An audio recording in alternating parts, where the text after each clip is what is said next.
ざいます。2023年 AW のビジュアル撮影2日間密着1日目になっております。ただいまの時刻4時でございます。本日は2時半に起きまして、半身浴をしてむくみを取ってまずオフィスでメイクをしております。メイク最初から撮る予定だったんだけど、今日の撮影のイメトレしてたら普通にすっ飛んで忘れてて、ちょっとベースメイク、眉毛とあとシャドウも一部ちょっとベースだけ塗っちゃった状態なんですけれども、メイクをしていきたいと思います。パンチュ新宿店と福岡店のマネージャーから特別にいただきました。まずはこちらのリッププランパーを使っていきます。これで私は唇をプランプアップさせて分厚くアレン様みたいに仕上げていきたいと思います。これをベースにいつも最近ね塗ってるんですよ。これでボンとしていくっていう、時間が経つと結構パーンってなってくる感じ。そんな大げさにはならないんだけど、ベースに塗るとすごいいいって感じ。これはいつも先に塗っております。忘れてたから今塗りました。次にチークね塗っていきます。最近髪の毛さブルーブラックにしたの。今ちょっとヘアメイク何もしてないお風呂上がりの状態なんであれなんですけど、ブルーブラックにしたのでベースにこういったブルーベースの青み系のチークを仕込んでいきます。上から重ねるのは割とイエベさん向きなのかな。結構こういうピンクなんだけど、最近はベースにこういうのを塗って頬をふっくらさせて髪の毛でもなじませつつ、イエベブルベミックスみたいな感じの方がいいっていうか、個人的な好みというか最近のマイブームになっておりまして、塗っていきたいと思います。昨日もさインスタライブがあったからさ、夜10時過ぎぐらいに家帰ってから半身浴してむくみ撃退して、最近さ基本自炊してるからさ、植物性 100% で乳製品一切使ってないお豆腐があって、そのお豆腐がちょっとまろやかでマスカルポーネにちょっと似てるみたいなお豆腐があって、それに白桃を入れてオリーブオイルかけて昨日食べたんですけれども、切るだけなんだけどちょっと昨日作ったりとかしてお風呂入って半身浴してセックス&ザシティでちょっとだけ見て寝たんですけれども、毎年ねビジュアル撮影の日になるとちょっと気合が入りすぎて、毎年去年をはるかに超えた斉藤咲レベルアップしすぎじゃないって思うビジュアルプラスポージングプラス雰囲気プラス可愛いお洋服でお届けしたいっていう 100% 以上を目指すっていう斉藤咲の絶対的な毎年のルーティンといいますか、すごいね興奮して全然ね寝れなかった。夢の中でずっとポージングしてたね。こういう撮影とかさデザイナー業務とかさイメージワークとかさ立て続けにあるとさ、睡眠時間が全然取れないものでして、なんか皆さんによくいつも何時に寝てるんですか、何時に起きるんですか、睡眠時間はいつもどのくらいですかってすごい質問が来るのよ。多分私が不規則すぎてみんながそう不思議に思うんだろうね。マジでバラバラで全然全く寝れない日が続くわけでもないし、安定して何時間睡眠っていう定期的な睡眠が取れるわけでもないしっていう感じになっておりまして、お仕事密着見てくれた方は分かると思うんだけど、仕事密着で密着してるのって結構パンパンなスケジュールではあったんだけど、あれがベースにあって、あそこにはデ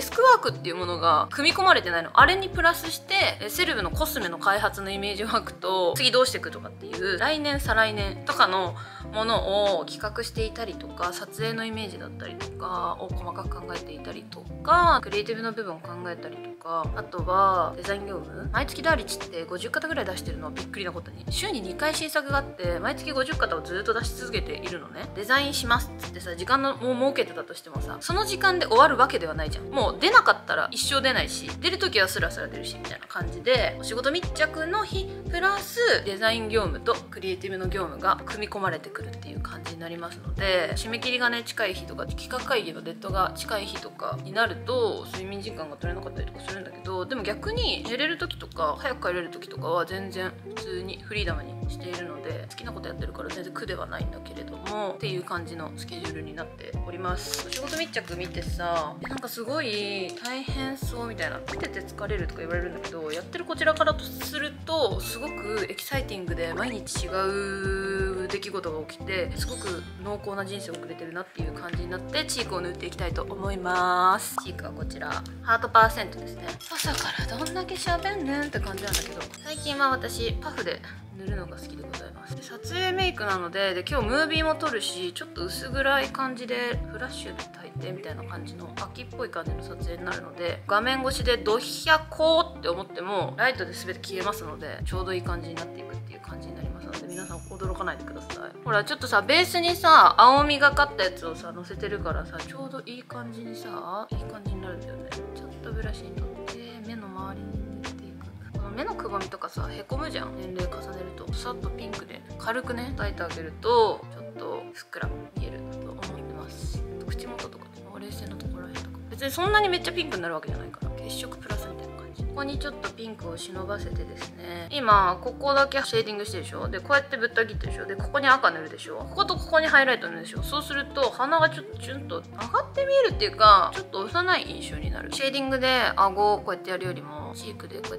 てやってあげた方がすごくね幼い顔になるというか、顔が短く見えるよ。今日ヘアメイクさんもいるんだけど、基本的にダーリッチの撮影は1週間に1回必ず撮影があるから、いつも自分でメイクして自分でヘアもやってます。セレブの撮影になると細かいディティールのところとか、やっぱ素人だから、メイクが好きな素人だから綺麗にはできないんだよね。均等にできなかったりとか、やっぱりプロの方にはどうしても勝てないので、お直しとかしてもらったりとかするのに、セレブの時はヘアメイクさんに、それもある程度自分でベースはやるんだけど、あと指示もすごく細かくするんだけど、基本的にはメイクさんにやってもらうっていう感じになってます。でもダーリッチの撮影はお洋服の撮影だからさ、顔の寄りとかさ、そういうのも少ないんだよね。ダーリッチってさ、ほんとカジュアルとさ、セクシーとさ、ガーリーとかさ、いろいろさテイストがバラバラでさ、全部決めてないわけよ私。系統に縛られるのも嫌だし、最初から何かカテゴリーに縛られたくないタイプでして、設立当初からブランドコンセプトに簡単に言うと好きなものやるぜみたいな感じで掲げておりまして、その通り全く系統がバラバラでしてね、コンセプトも毎回ね、週のコンセプトを毎回考えて出してるんですけれども、そのコンセプトに合わせてメイクも変えたいし髪の毛も変えたいから、その場でさいきなりこれをやりたいと思っててもさ、こっちがやりたいかもやっぱりっていう時とかあるから、そういう時にさやっぱヘアメイクさんとかいるとすごく迷惑をかけてしまうので、私はあまりヘアメイクさんを使わずピンポイントでしかお願いをしておりません。基本的には自分でやっております。自分でやるのが好きなんだけどね。自分の顔一番わかるの自分じゃんって言っても、やっぱプロのメイクさんってすごいなって毎回すごい思うんだけど、今日も目尻を吊り上げていく。吊り上がった。今のラインをぼかしていきます。今日のさこの日のためにさ、体のさコンディションもバチバチに整えてさ、もう結構本当にすぐむくむしすぐ太るわけ。他人が見たら別に気づかないレベルなのかもしれないけど、やっぱ自分が納得できるかできてないかってすごく私にとっては重要で、自分が納得できる自分で撮影に挑んで 100% 後悔のない作品作りをしたいっていうところがありまして、体作りもねやっぱりコンディションをすごく整えて、食事制限だったりとか、食事制限は普段からしてるんだけど、成分にこだわってっていうのかな、塩分とかね、そういうもののコントロールもしまして、髪の毛も可愛くしたし、肌のコンディションもバッチグーだし、完璧でございます。本日は気分がいい。とってもやっぱさ、ちゃんとさ努力をしてさ、辛いんだよ、努力してる瞬間は辛いんだけど、ちゃんと努力してちゃんと目標に向かってこう走っていって、そこにコミットしてちゃんと自分のよし完璧っていう姿であれた瞬間って、やっぱ達成感が半端なくて、まだ終わってないんだけど非常に気持ちがいい。今ついでに涙袋も描いてます。ちょっと下目にこうハの字に引くのが好き。こっちを吊り上げてるからこっちは垂らすみたいな、帳尻取ってるみたいな、そっち系です。どうしようかな。大まかなさメイクは決めてるんだけどさ、その場でいつもさ何個かシャドウ持ってきてさ、いろんな色ミックスしてるからさ、いつも適当なんだよね、いい意味で。だからよくワンパレットで仕上げてくださいとかさ、ちょっとこの色ピンク使うね、どこのシャドウか教えてくださいとか言われるんだけどさ、ワンパレットで終わることってないからさ、ごめんねっていつも思ってる。目尻のとこだけちょっとピンクっぽいの足して、なんか丸目みたいになるようにしてます。金谷さんのまつげ私大好きで、金谷さんのまつげつけてもらうからしないから、最近買ったお気に入り、これ中国のブランドなのかな、中国のブランドっぽいカップビニみたいな名前のところのラメアイライナーの何番なのか教えて。 G004 って書いてあるね、ここには。こういう感じのペンシルタイプになってるんだけど、これを目のここに引いていく。これ超良かった。ほら超発色するっしょ。あ、そうだ、突然の今日のカラコン紹介。今日はラルムのシリコンハイドロゲルダブルモイスト UV スノーブルーっていうやつをつけてます。でもこれさ、私いつもさ着色が 13.6 か 13.4 のものしか私はあんまつけないのね。それが一番目に合ってる。なんか濃すぎず薄すぎずっていう感じで、それよりちっちゃくなってくるとマジで目ちっちゃい人みたいな、私はあんま好きじゃなくて、逆に大きいのも好きじゃないのなんだけど、これは大きいのね。 13.8 なのででかくてあんま好きじゃないんだけど、なんか撮影の時とかはすごく漏れるの。それこそこの間セレブのメイクでちょっと使った時は、うわちょっとなんかカラコンでかすぎてメイクが引き立たないかも、抜け感なくなったかもと思って、ちょっとミスったわって若干思って後悔したんだけど、だから多分セレブの撮影ではもう二度とつけないんだけど、ラーリッチの撮影とか遠目の撮影じゃん。そういう時とかは、あとフラッシュ焚いたりとかでやっぱ結構飛ぶわけよ。いろんなおしゃれカットみたいにするから。で逆にメイクの時だと超鮮明に毛穴の一つ、鼻くそ一つもヒゲも全部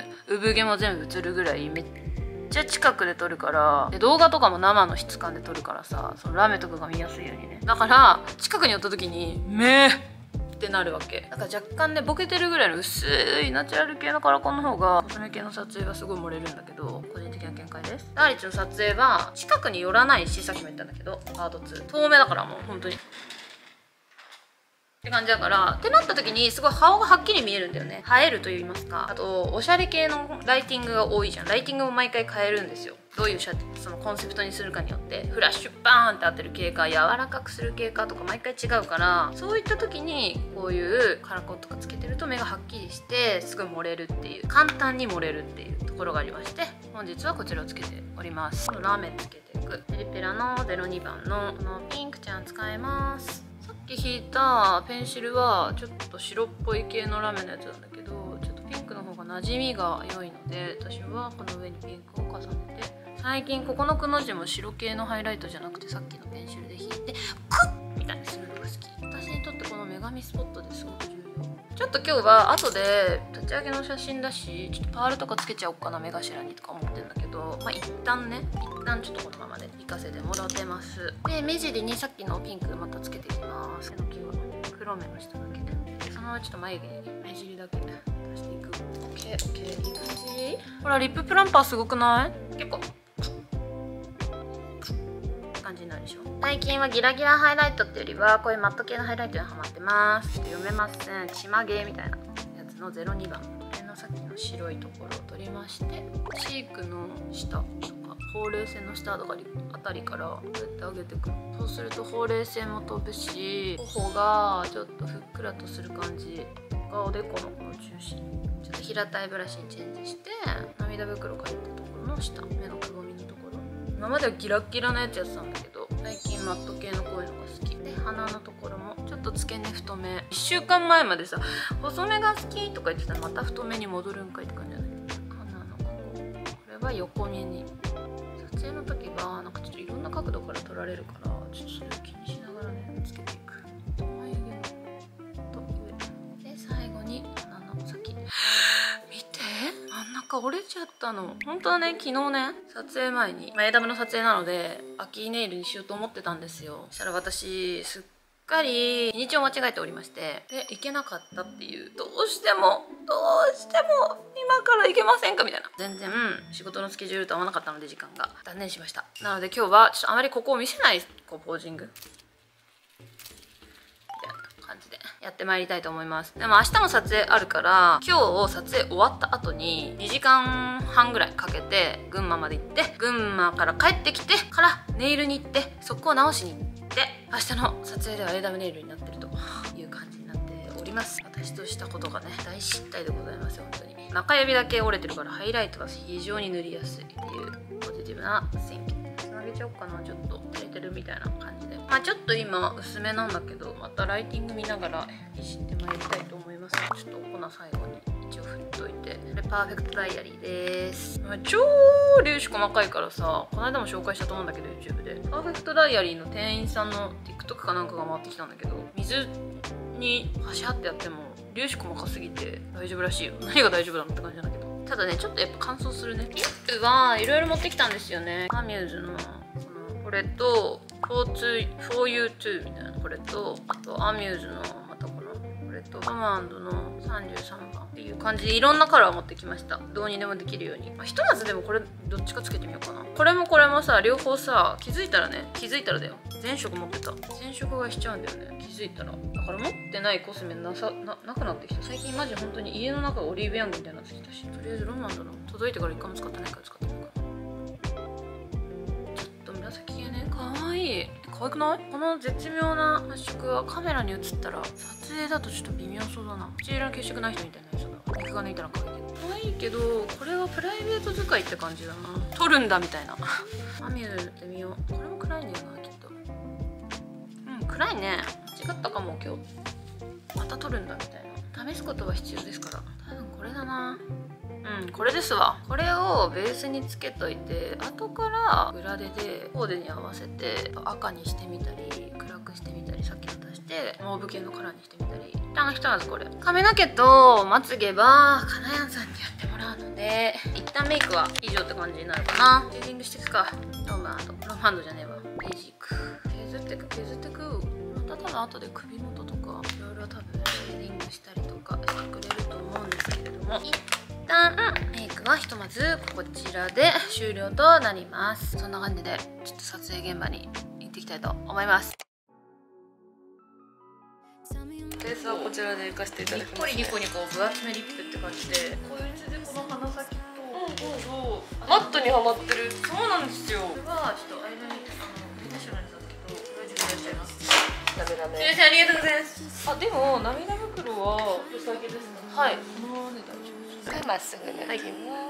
釣り上がった。可愛い。こっち見てください。顔白く。ライトです。すごいびっくりした。これはライト。声がでかくてびっくりした。目がこんぐらいある。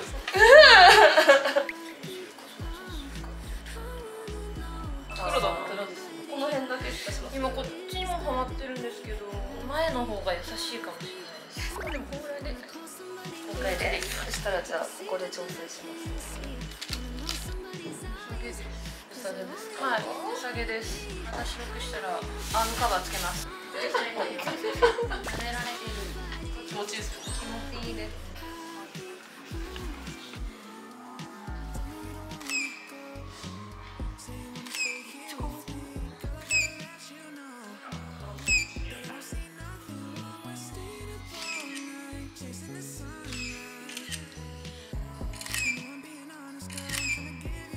かわいい。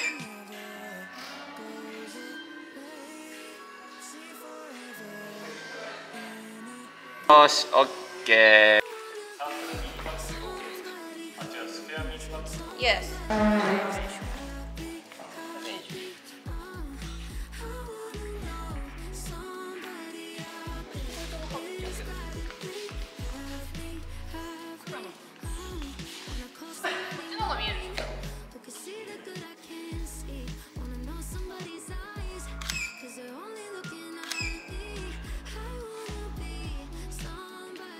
はい、その辺で。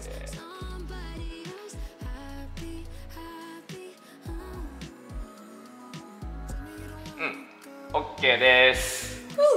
MBTI。何さっきさ。ルフィでした。キャラクターでやるとルフィとか好奇心旺盛、前に突き進む。キャラクターがあるの？鬼滅の刃だと炭治郎でした。めっちゃちゃんと合ってるやん。あれは何ですか？普通の MBTI。ENFP の A みたいな。なんか広告宣伝家みたいな。キャラクターがあるんだ。 ENFP とかって調べて、キャラクターとか調べるとキャラに見合ったやつが出てくるんですけど、私は基本的になんかちょっと能天気なおバカキャラみたいなのが多かったです。はい、こんな服ではございませんで。今ジャケット入りました。ジャケットありますね。別に可愛い。しょっ。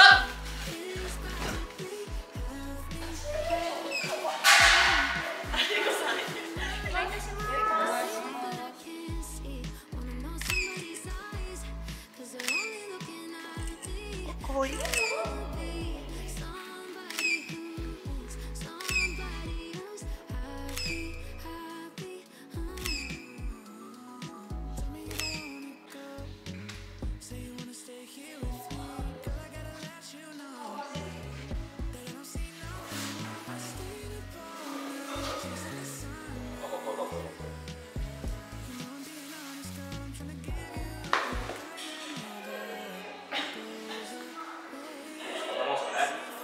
2体目です。あ、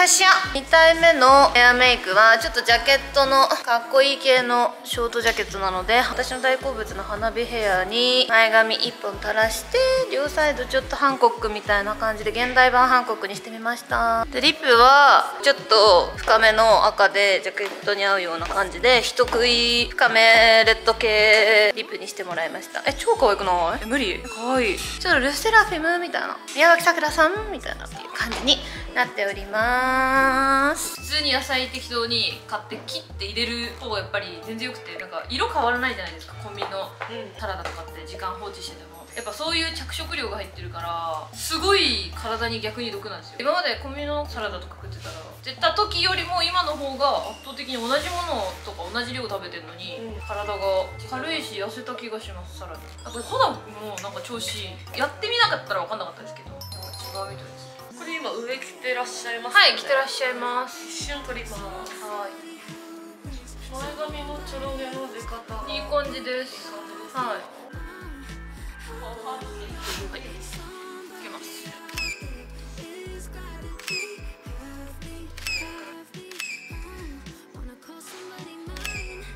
あ、かわいい。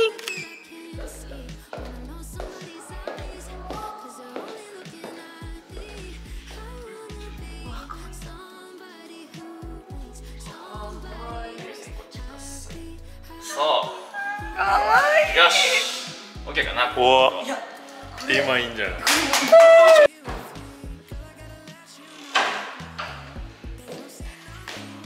い？よし OK。 うわ、か3体目のお洋服です。髪の毛はモニョンちゃんみたいにウェーブにしてもらいました。リップもさっきよりちょっと薄くして、リップも濃いめにして、前髪もちょっとちょろげみたいな感じで巻いてもらいました。こんな感じです。金谷さんも顔タイプみたいなやつしました。したことない。しました。したんかと思いましたよ。自らはしないタイプの人。かわいいウインク。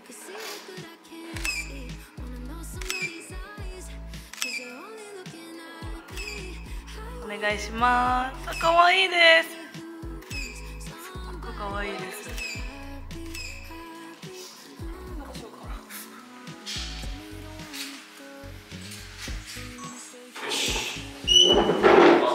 本日のラストカットでした。髪の毛はお団子でゆるゆるな感じで、前髪もニュアンス前髪にしてもらいました。ふわふわみたいな感じのやつなので、ちょっとゆるゆるな感じにしてみました。今日はちょっと4体しかなくて、4体とあとムービーの撮影だったので、何時間撮影したっけ？5、6時間ぐらいだったんですけど、明日も朝8時から8体の撮影になるので頑張りたいと思います。今日はこのままオフィスに戻って、群馬から2時間半もかけて東京に戻って、私はネイルしに行ってっていう感じになっております。身支度を始めたいと思います。おはようございます。本日は枝豆の撮影2日目でございます。今日は白堀のスタジオでちょっと特別に今日のためにオリジナルで作った可愛いボックスとともに撮影したいと思います。でも70本ぐらい。こんな待てないですね。すごい上手でつけてくれる人が。まっすぐになった。ありがとうございます。これは 3C なんですけど、3C のこれが使ってみたらめっちゃ撮影とかではすごい良かったんですよ。なんか光りすぎると逆に確かにあれだったんですけど、なんかテカリっぽく見えたり。そうなんですよ。すごい良かったです。2つ目のヘアメイクです。昨日と同じなんだけど、ストレートにして前髪2本出して、ロシア帽かぶってアームカバーつけて腰みたいな感じにしております。今日も鋭利な方。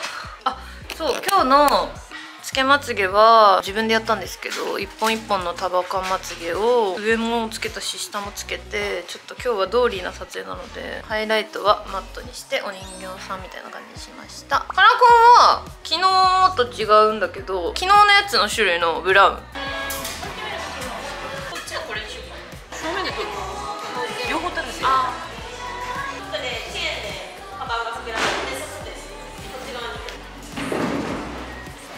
お願いします。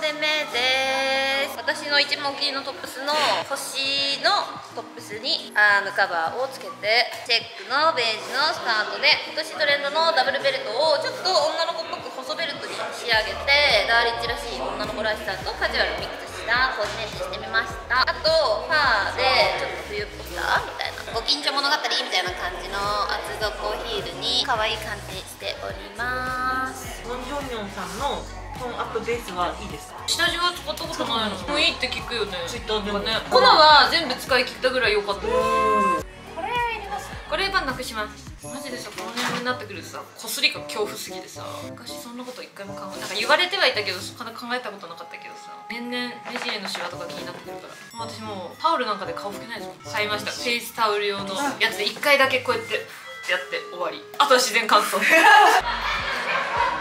いい感じです。洗濯出して、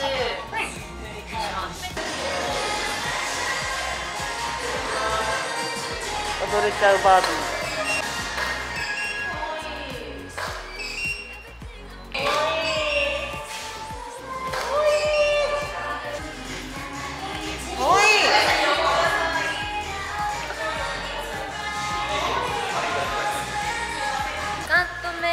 トップスがメインのコーディネートになります。ファーのビスチェにダーリッチオリジナルのチェックに結構ルーズな感じにしてざっくりローゲージのニットにしたので、ちょっと落として女っぽく着るのがおすすめです。2カット目のヘアはストレートのままハーフツインにしてもらいました。ちょっとここの遅れ毛と真ん中の遅れ毛がポイントで、ちょっと可愛らしくなりすぎないように前髪薄めの感じのハーフツインにしてもらいました。赤毛にさせていただきました。こっちになってることないからすごい新鮮。可愛いです。おお、いい感じです。いいです。よし。可愛い。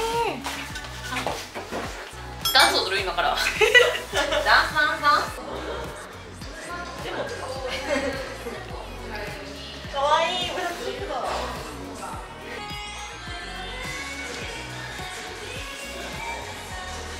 可愛い。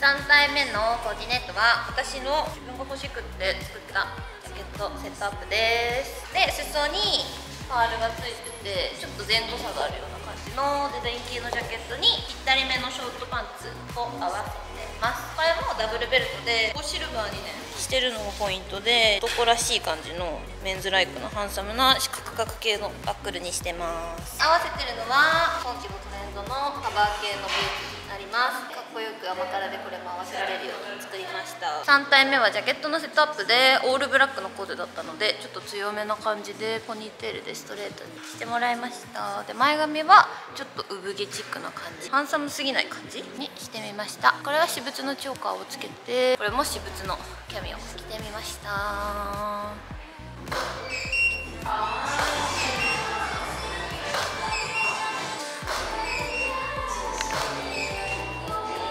はい、行きます。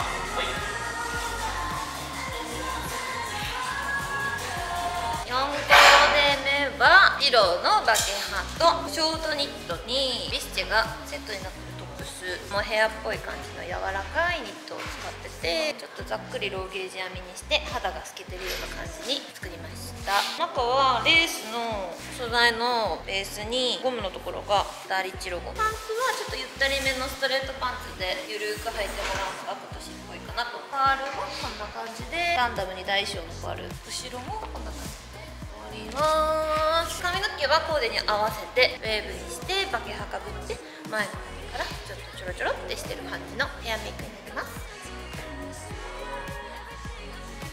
はい、OK です。可愛いです。可愛いです。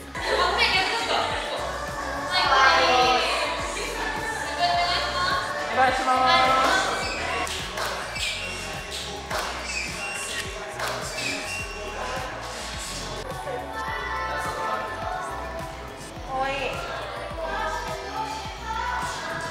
5体目のコーディネートはパールのベレー帽をかぶって T シャツにドットのシアンのチュールスカートで、今回は今までにないぐらいボリューミーにしてベルトでちょっと辛く締めたコーディネートにしてみました。バッグはチェーンとハートの DD パーツがついたバッグで、厚底の2段ソールのエンジニアブーツでめっちゃ足が漏れる。で髪の毛はそのままウェーブヘアなんですけど、前髪2本垂らして、この T シャツはオールドロマンチックっていう今期の AW のコンセプトが書いてあるんだけど、ちょっとハードな感じにしたかったので、若干こうこすりを入れたグラフィックにしてみました。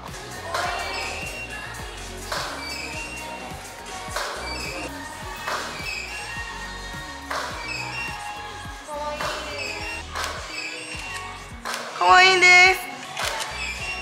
かわいい。かわいい。感じかも。いや、かわいい。目に当ててるけどあ、今これめっちゃ可愛いな。うん、それぐらいとかだったりしても面白いかも。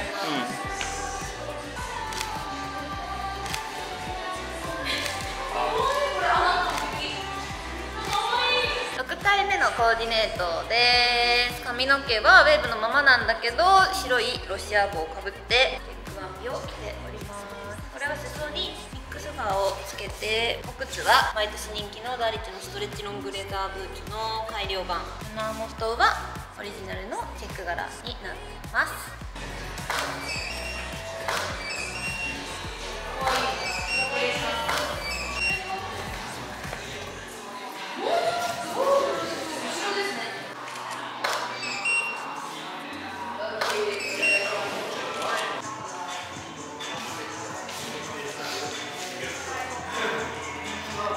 7コーデ目のスタイリングはキラキラ美獣ラブリーハッピー宝石ダイヤトンプスとデニムとムケムケのファーをドッキングさせた AW スカートとストレッチロングレザーブーツのブラックを合わせて、で髪の毛は編み込みからの三つ編みにリボンをポイントでつけて可愛い感じにしてみました。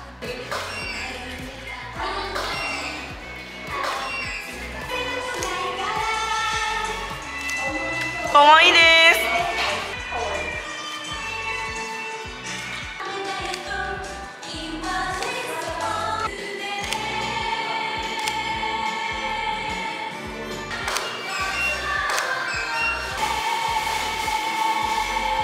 かわいい。よし、じゃあ最後入ってもらって。最後の8カット目は私のお気に入りのチェックのセットアップです。チェックがブラックとチャコールっぽい色とピンクみたいな感じの色なので、髪の毛はあえてちょっとガーリーな感じでくるりんぱ三つ編みにしてリボンをつけてもらいました。甘辛のミックスでダブっぽい感じにしてみました。今日のネイルととっても合ってるので、私はこれがすごいお気に入りです。